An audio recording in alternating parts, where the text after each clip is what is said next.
Hey everybody, so here is the video that will talk about what you're going to do with the debates and what you need to do for research and what you need to bring with you for next class. So each team ranked in order the topics for debate, and so I'll put that in the announcement page, which team is doing which topic.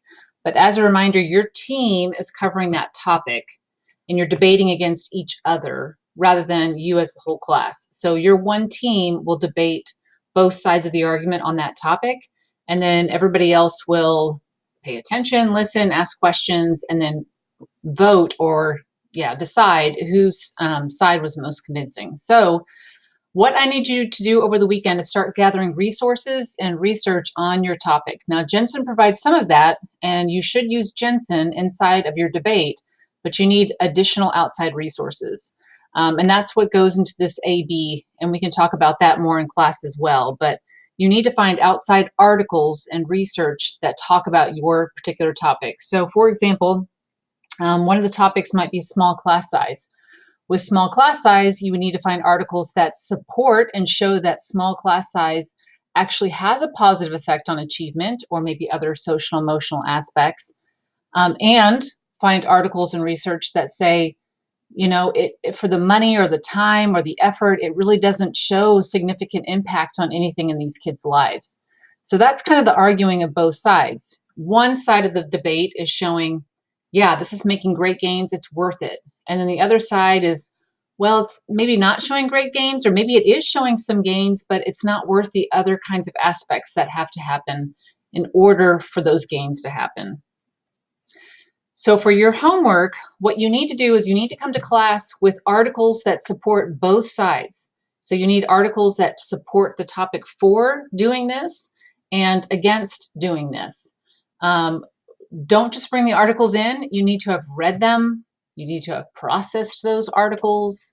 You need to have highlighted and taken notes about what are these articles saying, so that when you come back to class, you can start having conversations about what these things mean and start constructing your arguments. There will not be class time to read your articles and try to kind of to decide, you know, which direction you're going to go. So you need to come to class with articles on both sides of the argument. So then what are you doing? Here's the discussion for what's happening with the debate. So I expect that when you split into your sides within your team, each side is going to present your side of the argument for 6 minutes, and you need to have material for that full 6 minutes. And that material needs to be well thought out and well outlined, not something that you're just reading from the text. You need to kind of have it memorized a little bit, or at least, you know, keywords, note cards in front of you that remind you of things, but each side needs to present your argument for 6 full minutes. So one side will go for 6 minutes, the other side will go for 6 minutes. Then we'll pause. You can kind of discuss which parts you want to tackle again.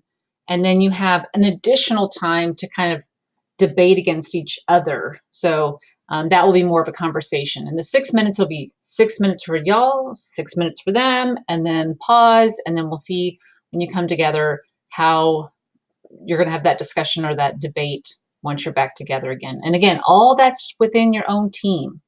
So right now, the rest of the class is not doing anything. After your debates are over, students will have an opportunity to ask questions. And that's part of your grade too. You have to ask some questions of each of the other teams in order to get credit. So it's not just your participation in the debate, but I want you listening, pay attention, write notes, and ask questions of those other teams in what they're presenting. After that, then we'll actually vote who had the most convincing argument based on the debate itself. And so we'll take a little poll and we'll see which kind of side won the argument. What you'll be submitting to me is an AB, which means it's a citation and a summary of the articles that you brought. So part of your grade will be on the annotated bib.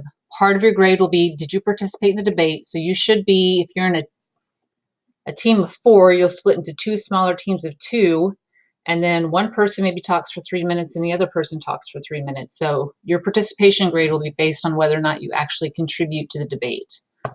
And then the last part will be asking a question. You need to ask questions of the other teams. And so that's what the rubric looks like. Your annotated bib, actual participation in the debate, and your questions. So again, for next class, you need to bring in articles and research. And what that means is it doesn't necessarily have to come from a library or a database. You can Google the topic, but it does need to be from credible resources, which means Wikipedia is a no-go. If you cannot find the author, you cannot find the organization name, that's a no-go. So again, find research, find articles, print them out, highlight, process, have some thoughts about it, and you'll bring all that to class with you next time. If you have any questions, please email, ask, and we'll talk about this a little bit more next class period, but you need to be prepared next class with the direction that you're going and the articles to back it up.